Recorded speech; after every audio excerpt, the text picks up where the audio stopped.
చంద్రబాబు నాయుడు గారు మీరు ఏం చేస్తా ఉన్నారు? నేను రాజకీయం చేయట్లేదు. జగన్మోహన్ రెడ్డి గారు మీరేం చేస్తా ఉన్నారు ప్రతిపక్షంలో కూర్చొని? ఇక్కడ ఆంధ్ర రాష్ట్రంలో గతంలో ఎన్నడూ లేని విధంగా లవ్ జిహాద్ అన్నటువంటిది ఇక్కడికి తీసుకొచ్చి, అది మనం ఎక్కడో విన్నాం, కేరళ రాష్ట్రంలో విన్నాం, లేకుంటే ఇంకొక రాష్ట్రంలో నార్త్ ఈస్ట్ లో విన్నాం. ఎప్పుడు కూడా ఆంధ్ర రాష్ట్రంలో లవ్ జిహాద్ అన్నటువంటిది లేదు.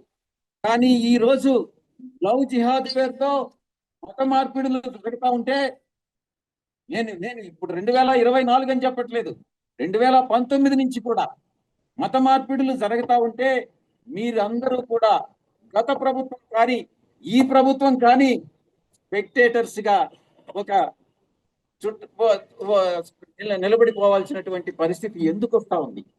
మీ పరిస్థితి, మీరు ఎందుకు ఈ రకంగా స్పెక్టేటర్స్ గా మీరు నిలబడిపోతా ఉన్నారు?